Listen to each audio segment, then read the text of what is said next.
La guerra civil comença en juliol de 1936, ho sabem. Ací a Oliva, els primers mesos de la guerra, sobretot des de juliol, des del 10 de juliol fins febrer de 1937, hi ha un procés molt intens de revolució.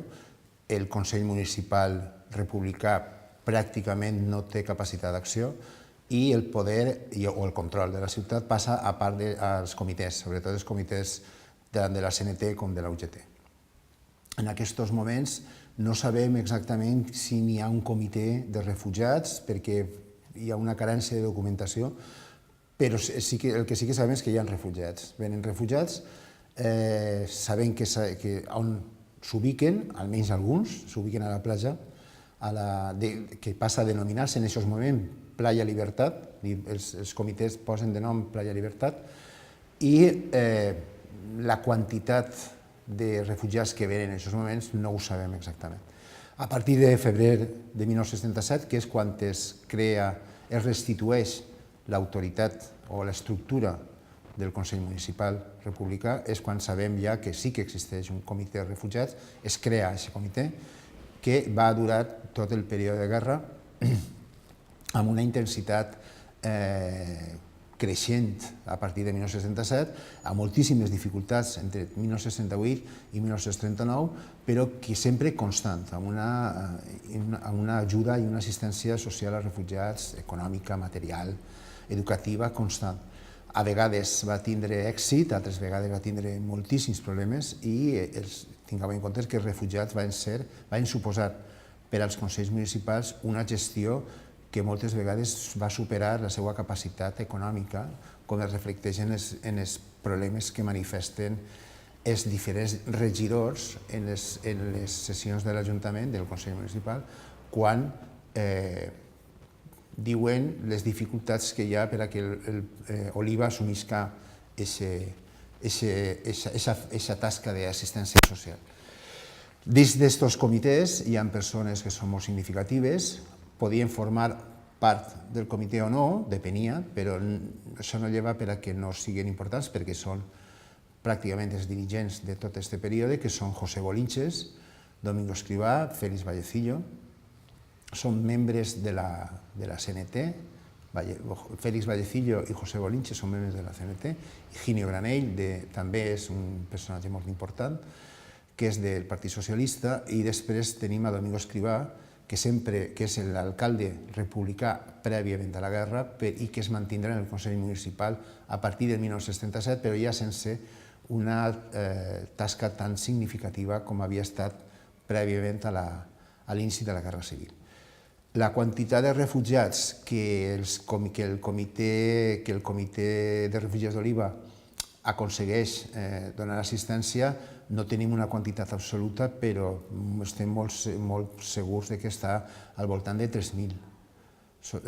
Una quantitat molt pròxima d'estar a 3.000 persones, 3.000 refugiats, en els quals estan integrats els xiquets que puguen estar a les colònies o en l'hospital infantil.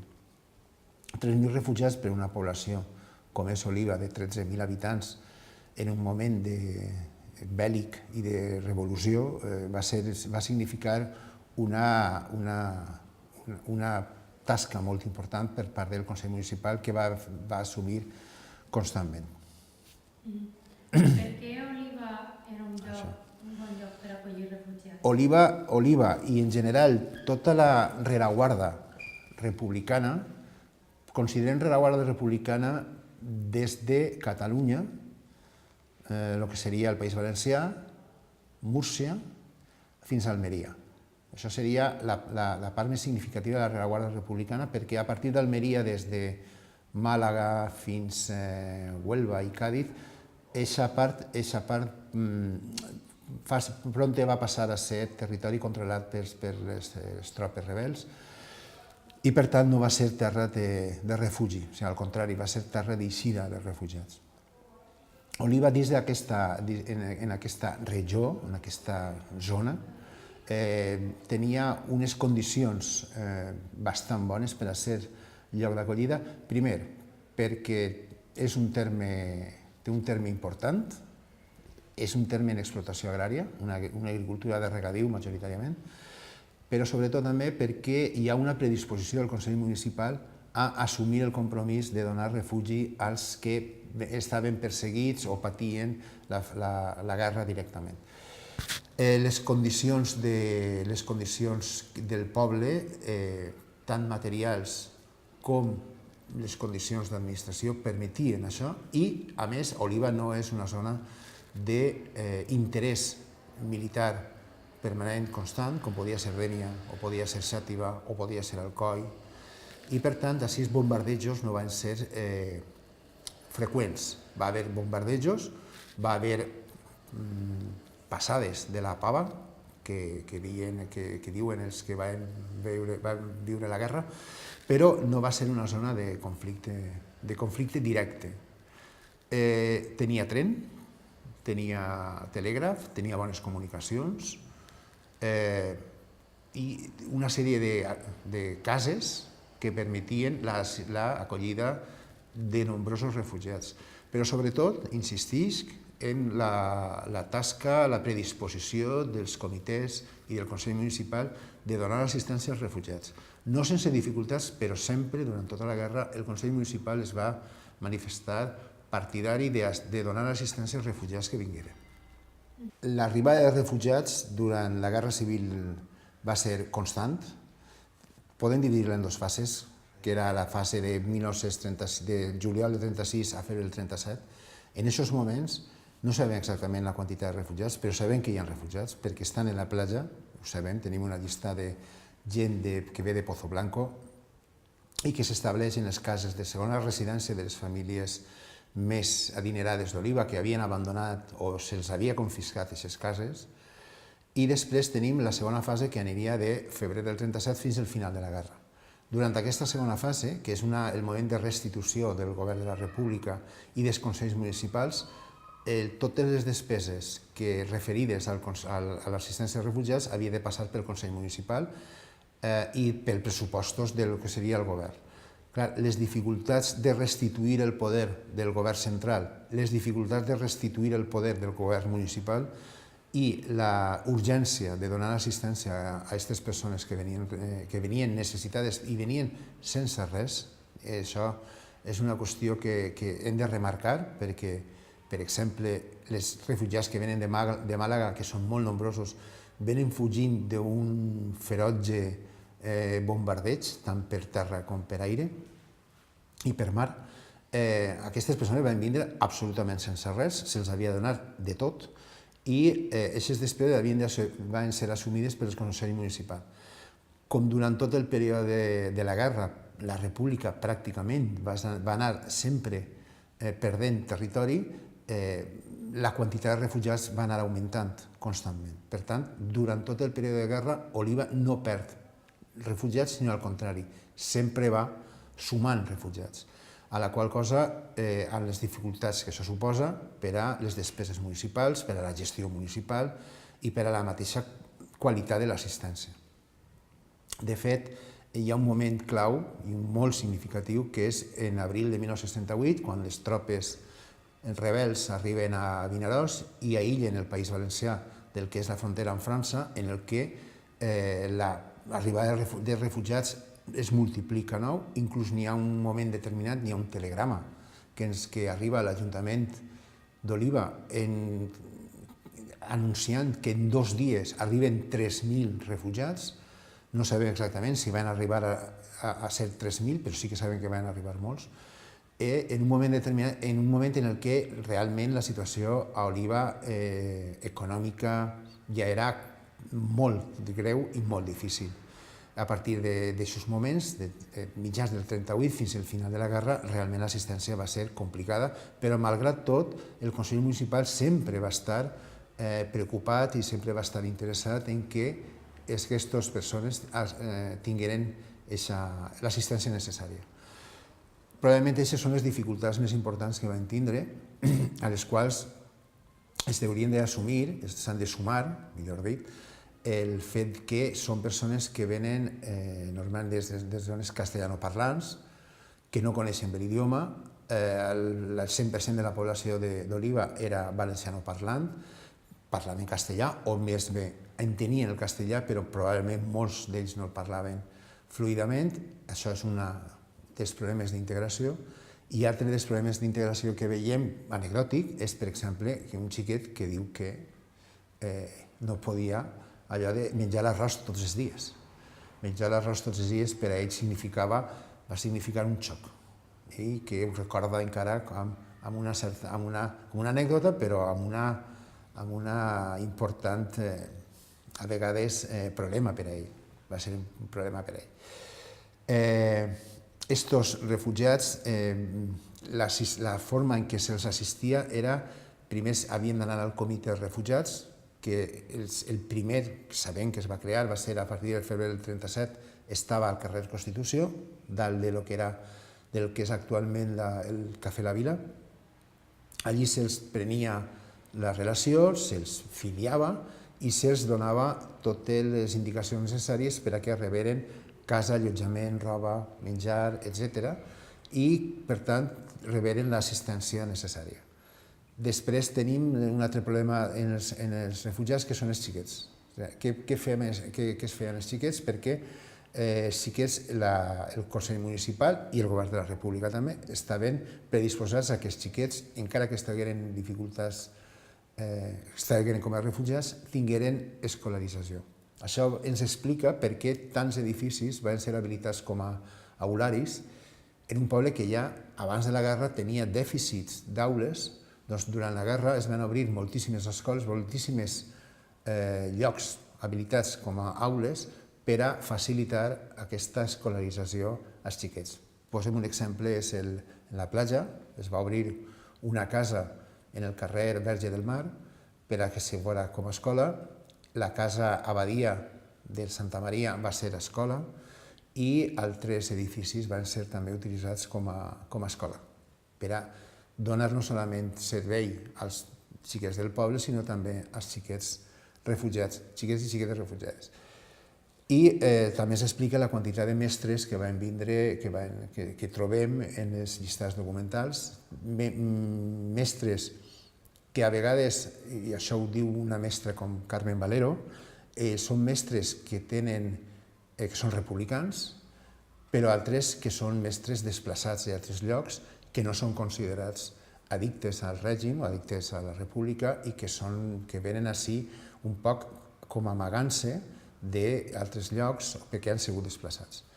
Per tant, veiem com els refugiats o el problema dels refugiats, l'assistència als refugiats es converteix en una de les principals preocupacions del Consell Municipal i una de les principals preocupacions del dia a dia d'una ciutat de rereguarda com era Oliva en 1936 a 1939.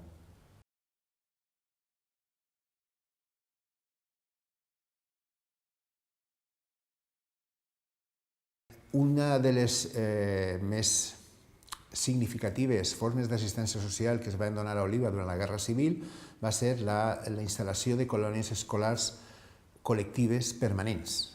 Per què permanents i per què col·lectives? Permanents perquè no se sabia exactament quant de temps anaven a durar. En principi, les colònies escolars és una forma d'escolarització que es va donar a Europa central a mitjan del segle XIX, a Suïssa, apareixen per primera vegada a Suïssa, que van, a mesura que transcorre el segle XIX, van adaptant-se en diversos llocs d'Europa i arriben ací a l'estat espanyol a final del segle XIX, a principis del segle XX. Ací al País Valencià les primeres colònies són de principis del segle XX i a Oliva tenim la primera colònia probablement en 1933. Sabem que hi ha una colònia de xiquets, de fills de ferroviaris de Xàtiva que venen ací a Oliva a passar uns dies. En les colònies prèviament a la guerra, la finalitat que tenien era permetre que els fills i les filles de les classes proletàries tingueren durant les seues vacances escolars les possibilitats de viure en un ambient de natura, en un ambient de diversió, en un ambient relaxat, que conviviren amb persones adultes com a exemples morals, és a dir, una certa moralitat, i que al mateix temps foren ben alimentats per a que recuperaren aquests dèficits alimentaris que arrossegaven per viure en barris suburbials o barris obrers. Esta forma d'assistir als xiquets proletaris es va adoptar com a forma d'assistència als xiquets refugiats durant la Guerra Civil a partir de febrer de 1937. Això ho sabem per la informació del Ministeri d'Instrucció Pública, però a Oliva, abans de 1937, abans de febrer de 1937, ja existeix una colònia, que és la colònia d'òrfans de l'hogar, òrfans de fills de telègrafs, el col·legi d'òrfans de telègrafs, i que sabem que estava en la carretera de Dénia, en el que era l'antic motor de la família Cassola, que actualment és la llar de jubilat anomenat Sant Francesc. La ubicació d'aquesta colònia en aquesta casa i abans de 1937 a Oliva, pensem que la hipòtesi més certa que pensem que es pot donar és perquè Félix Vallecillo, que havia sigut alumne, havia sigut orfe de telègrafs i va anar al col·legi d'orfes de telègrafs, era un dels dirigents del Consell Municipal, de fet era el president del Consell Municipal a partir de febrer de 1937 i pensem que va facilitar l'arribada dels xiquets refugiats del Col·legi d'Òrfens de Telègrafs a Oliva. Aquesta colònia no tenim massa informació sobre ella, sabem de la seva existència, sabem que hi havia gent de diferents edats, sabem que estava dirigida per una dona, però no sabem moltes més coses perquè no hem trobat una documentació sobre ella, i el que sí que tenim més documentació sobre la resta de les colònies, que eren 4 colònies escolars col·lectives, la colònia Mare Nostrum, la Casa Mayans i la colònia Flor de Mayo, a lo que era la Casa Abargues, actualment la casa del poeta Francisco Brines de l'Elca. Eren les dues primeres i les més importants, que es van instal·lar entre maig de 1937 i la tardor de 1937, i després tenim altres dos que es van instal·lar a partir del 1938, quan la guerra ja cada vegada generava més refugiats i, per tant, també xiquets desplaçats. Aquestes dues colònies que es van instal·lar el 1938 van ser Entre Naranjos, que estava ubicada en la casa de la família Martí de Beses, en el camí de Rejolars, i la colònia Hotel Sanchis, que estava ubicada en el camí vell de Dénia, en el que s'anomenava la casa Sanchis o la Torre de Sanchis. Aquestes són les 4 colònies instal·lades durant el període de la Guerra Civil, però a més es va instal·lar un hospital infantil, l'Hospital Fridtjof Nansen, que es va instal·lar a la Casa Coloma, una casa d'una família benestant, de la família García Sancho, i que aquesta casa va ser habilitada per a ser sanatori i hospital durant la Guerra Civil Espanyola per la patrocini del Comitè d'Ajuda a Espanya de Noruega, però que havia sigut ja prevista pel Ministeri d'Instrucció Pública. El que fa el Comitè Noruec d'Ajuda a Espanya realment és financiar una estructura que el govern de la República havia pensat instal·lar ja a Oliva, però que encara, en gener de 1938, encara no havia pogut aportar suficients diners com per a instal·lar-la. El que fa el Comitè Noruec realment és assumir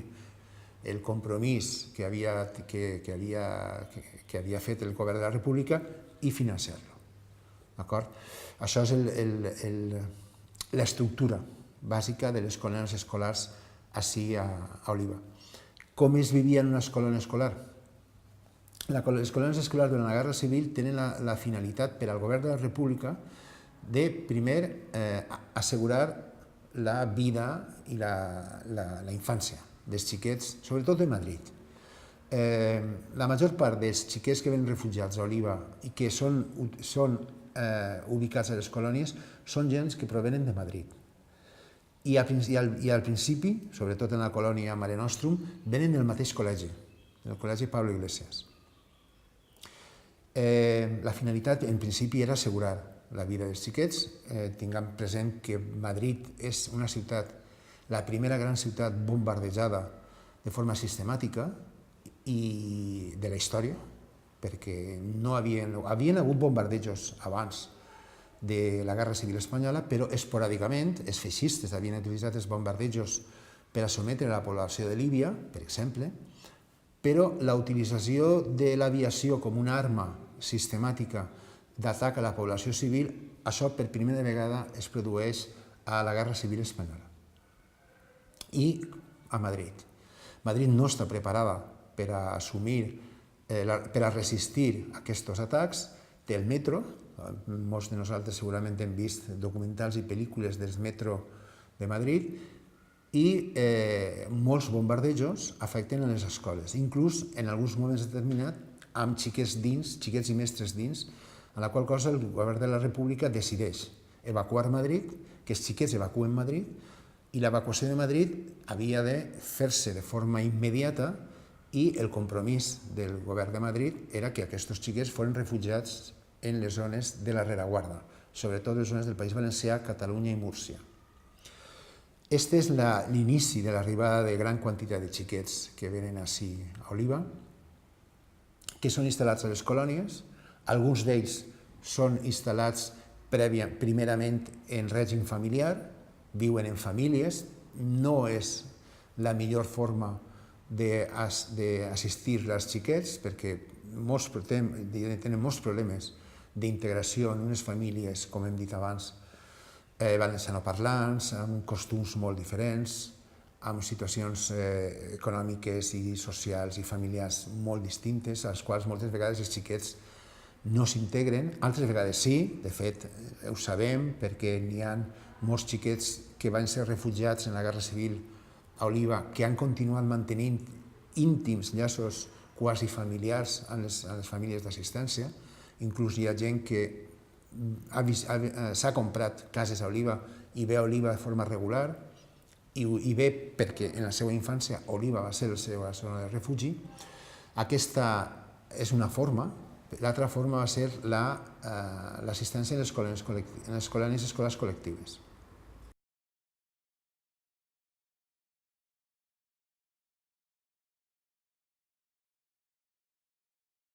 Una colònia escolar col·lectiva es creava a partir d'un grup aproximadament de 50 xiquets i xiquetes, un director, una directora, personal, mestres auxiliars, mestres homes, mestres dones i personal auxiliar. Per exemple, un cuiner o una cuinera, un xòfer, en la colònia Flor de Mayo, per exemple, hi ha un xòfer, perquè estava molt allunyada, dones, en general, dones per a les tasques de manteniment quotidià i diari. Alguns homes es dedicaven al camp i també estaven dedicats al manteniment de la casa, i el grup de xiquets. I aquestes persones havien de conviure. La finalitat és que els colons, els xiquets que vivien en les colònies, visqueren en grup 7 dies a la setmana, 24 hores al dia. És a dir, un aspecte important de les colònies és que no tenien pràcticament contacte amb el poble, amb la gent del poble, perquè es pensava que el contacte amb el poble o la pèrdua de control d'alguna manera dels xiquets, els xiquets no podien eixir lliurement de la colònia perquè un dels compromisos que tenia precisament la República i el Consell Municipal era garantir la seva seguretat. Per tant, totes les activitats les havien de fer en grup. Això va suposar per al Govern de la República i per als directors i directores de les colònies posar en marxa un projecte pedagògic del qual va ser directora Regina Lago, una de les pioneres en la psicopedagogia de tot l'estat espanyol, molt important en tot el que va ser el programa pedagògic de les colònies, un programa pedagògic que havia de ser integral i absolut. Aquest programa regulava la vida dels colons des que s'alçaven fins que dormien i la seva vida quedava regulada per activitats acadèmiques, per activitats esportives, per activitats culturals, per activitats lúdiques, per activitats fora de la colònia però en grup, com podien ser excursions o com podien ser visites al teatre o com podien ser assistència a la projecció d'alguna pel·lícula, alguns recitals que es podien fer hacia el poble, però era un programa de constant activitat de forma de grup, per la qual cosa, un dels aspectes més importants de les colònies era aconseguir un ambient de fraternitat entre els membres, els xiquets que estaven en les colònies i el grup de mestres que els assistien.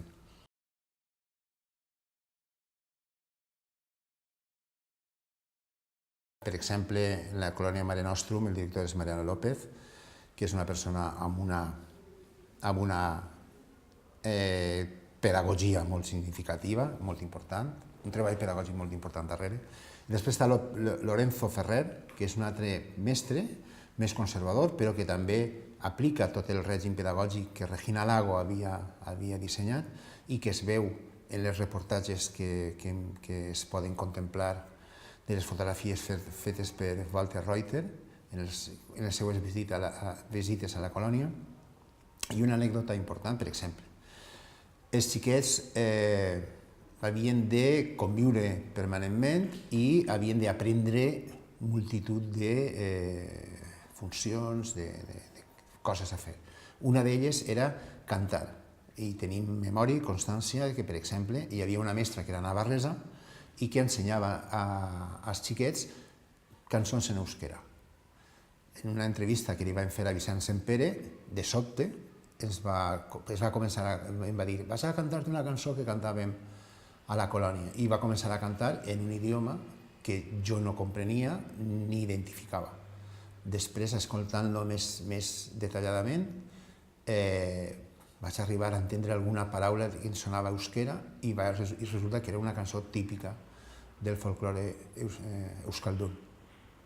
I després, una altra anècdota és com, per exemple, Raquel Marín, que és una de les xiquetes que va estar refugiada a Oliva, en una de les entrevistes telefòniques que li van fer, de sobte també va començar a recitar poesia en català, quan ella no sap parlar català ni sabia si tot són poesies que ells es van ensenyar i van aprendre ací a les colònies.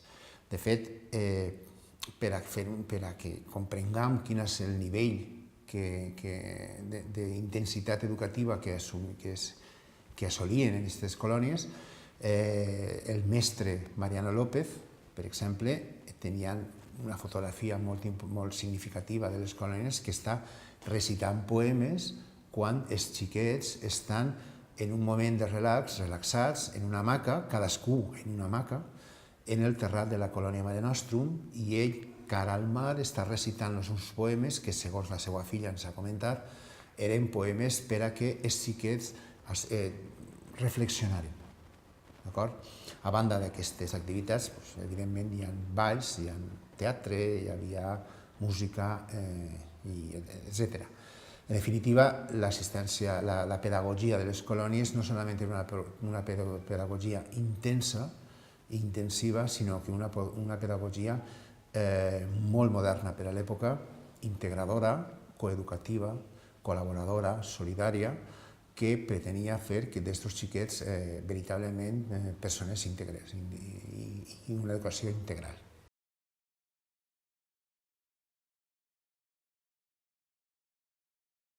Es va instal·lar a la Casa Coloma, en el camí La Carrasca, precisament en un de les cases que tenia, de les poques cases de camp, que tenia suficient espai com per a allotjar unes instal·lacions de tipus sanitari, hospitalari, i que tenia aigua correnta. És una casa que està al costat del pou de les aigües potables, del primer pou de les aigües potables d'Oliva.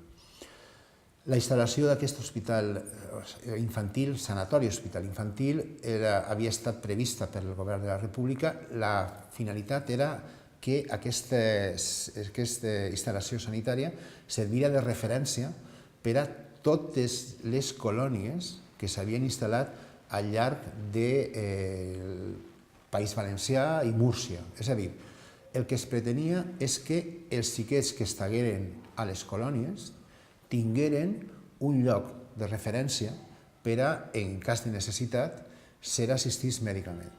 Eixa era una finalitat. L'altra finalitat que tenia era que els xiquets, quan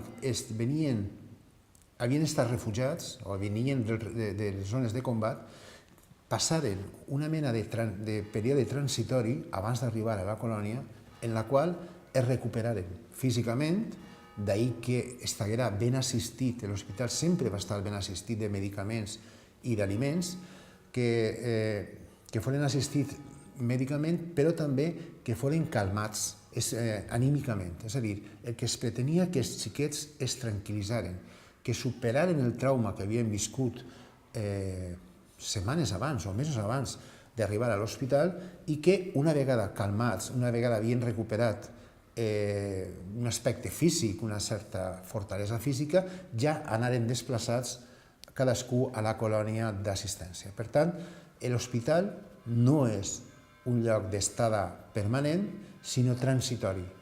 Això és molt interessant perquè això significava que Oliva, en aquests moments, va ser el punt de confluència de totes les colònies que estaven situades entre l'àrea compresa entre Castelló, per exemple, i Múrcia.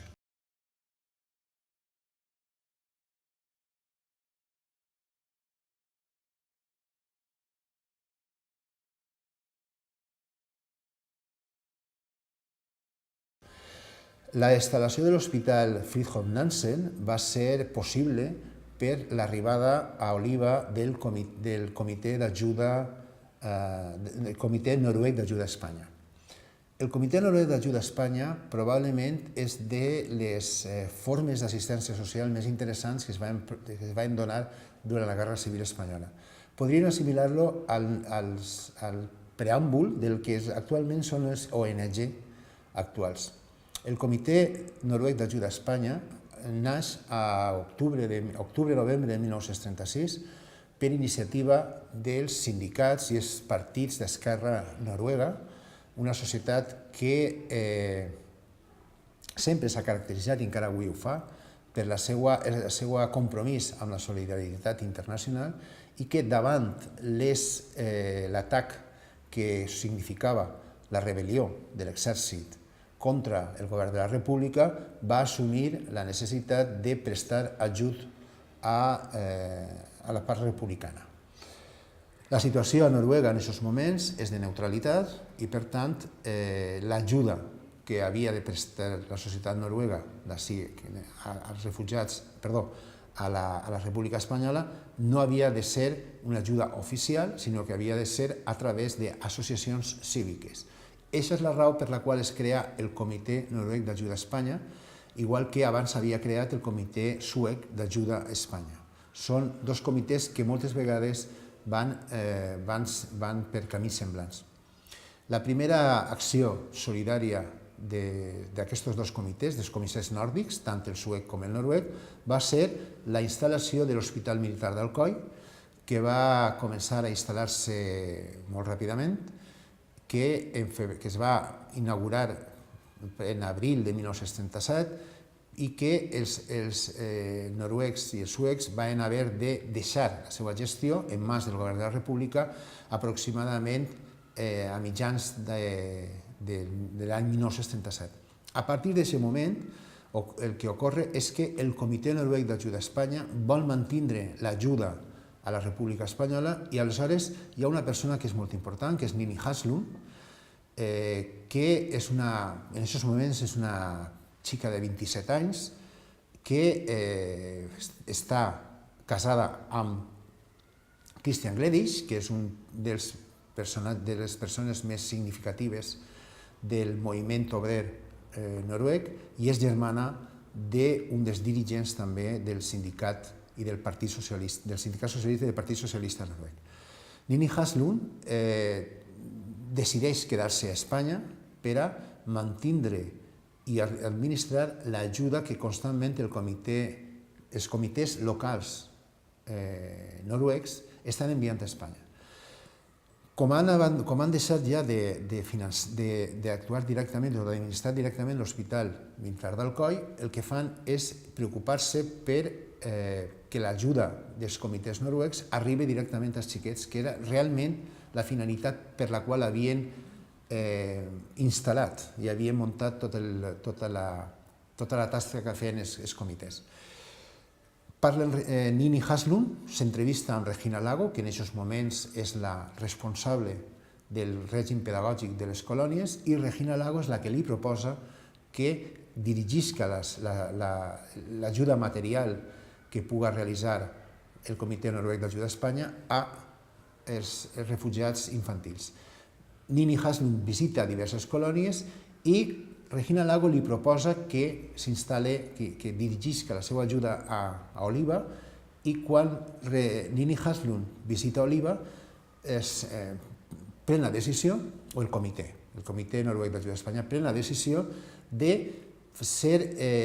que el Comitè Noruec d'Ajuda a Espanya serà el que patrocine les colònies que ja estaven instal·lades, la colònia Flor de Mayo i la colònia Mare Nostrum ja estaven instal·lades, a partir d'ara van a ser patrocinades vol dir que van a ser financiades per l'ajuda que arriba des de Noruega i que assumisca les despeses d'instal·lació de l'Hospital Fridtjof Nansen.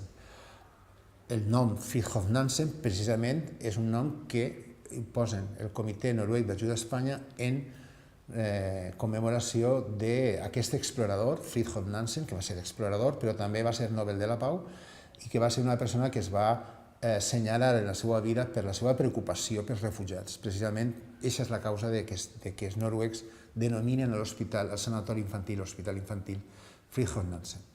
Per tant, és el Comitè Noruec d'Ajuda a Espanya el que assumeix tot el manteniment de les colònies escolars i el manteniment de l'hospital infantil. Què significava això? Significava que totes les despeses que es derivaven de l'assistència als refugiats, als xiquets refugiats, en les colònies i en el sanatori, eren assumides pel Comitè Noruec d'Ajuda a Espanya.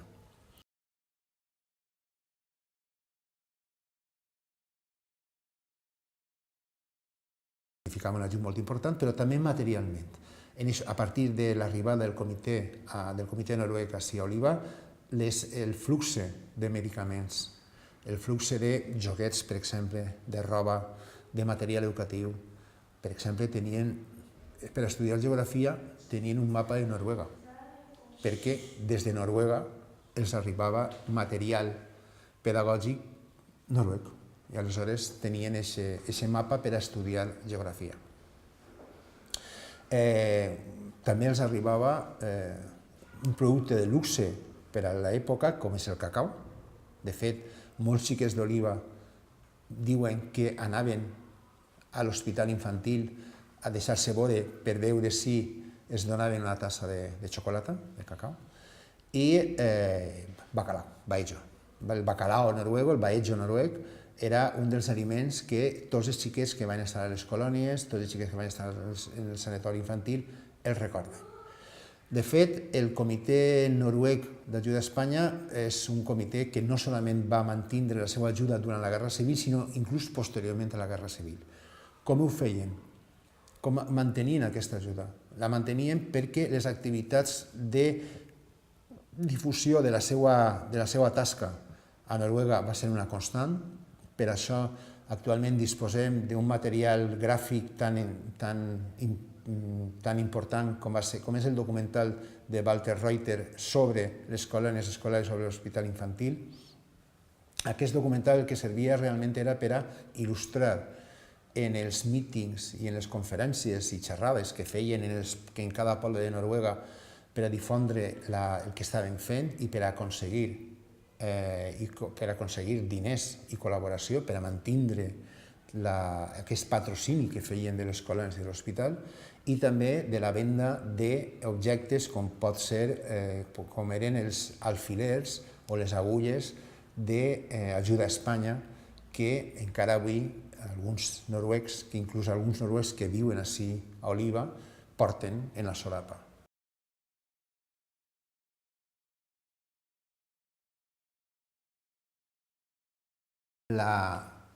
els sentiments que aquesta experiència va generar en els xiquets. O sigui, el que jo he vist en tots els xiquets que he entrevistat, que ara són persones majors, és agraïment. I això és una constant, o sigui, no és que siga un, dos, no. En tots els que jo he entrevistat, ells estan extremadament agraïts a l'experiència d'haver estat en escoles. Tinguem en compte que estem en guerra, que no estan en les seves famílies, que potser algú de les seves famílies ha mort, que ells hauran vist bombardejos, que hauran vist ferits i morts, etc. I que de repente, alguns, imaginem l'experiència, són de Madrid, arriben així i els instal·len en un xalet cara al mar. Alguns d'ells estan impressionats, o sigui, van quedar impressionats. De fet, Raquel Marín, que és la xiqueta de la portada, diu que arriba a la colònia el dia abans del seu aniversari. El seu aniversari és a maig.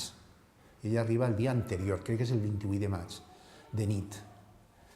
I s'instal·la a la colònia i diu, me regalaron el mar.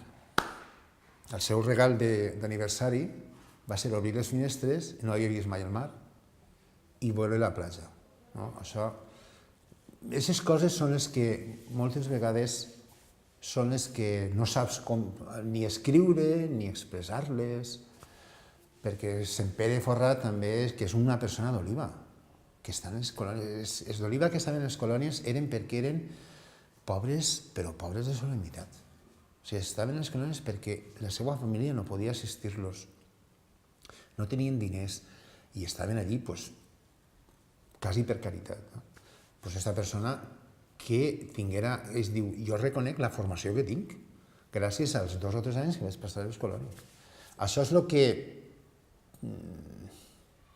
m'agradaria que es quedara, que es transmetera, que va ser algo que es va fer molt bé, que sempre la idea que tenim de la guerra, que és de combat, guerres, assassinats, etc., resulta que n'hi ha accions que moltes vegades no s'han estudiat molt, per exemple, la solidaritat està estudiant-se ara, que reflecteixen, escolta, que José Bolinches, per exemple, que és una persona que en el seu judici sumaríssim l'acusen de 1000 barbaritats, és la persona que s'encarrega d'organitzar tota l'arribada de les colònies i tota l'assistència. O sigui, que és una persona que té una visió, una acció revolucionària, però també una visió quasi universal i humanitària del que s'ha de fer. Una anècdota és que quan va acabar la guerra, Oliva acaba la guerra aproximadament el 29 de març, 29-30 de març. La guerra oficialment s'acaba l'1 d'abril, però les tropes arriben el 29-30 de març. Per a protegir els xiquets del sanatori infantil, el doctor Pedro Martínez va alçar la bandera noruega. És a dir, va dir, això és territori noruec. Noruega era neutral i, per tant, ell pensava que amb la bandera noruega les tropes no entrarien, protegirien els xiquets, etc. No va passar res, els xiquets es van mantenir, però és una anècdota que ells pensaven, per a protegir els xiquets, van alçar la bandera noruega. Després aquest metge va ser depurat, empresonat, va haver d'anar-se en exili interior a Eivissa, es va passar les de Caín i després no queda res d'ells. Són persones que van fer moltíssim però que no se'ls ha reconegut pràcticament res. En reconeixement a l'ajuda noruega, l'ajuda noruega comença a arribar pràcticament a mitjans del 1937, que és quan Nini Haslund assumeix que el comitè noruec serà el que patrocina. Imagineu-vos si el patrocini va ser important, que crec que va ser en febrer de 1938, el Consell Municipal d'Oliva canvia el nom d'un dels carrers més importants en aquests moments, que és el carrer Nazaré, i li posa carrer Noruega. D'acord? Doncs nosaltres, per iniciativa nostra, l'Ajuntament d'Oliva actualment ha aprovat també que un carrer es dirà carrer Noruega, en reconeixement a l'acte aquell de reconeixement de l'ajut dels noruecs. O sigui, que no és simplement una anècdota, sinó que va ser una organització ben realitzada per a donar assistència als refugiats.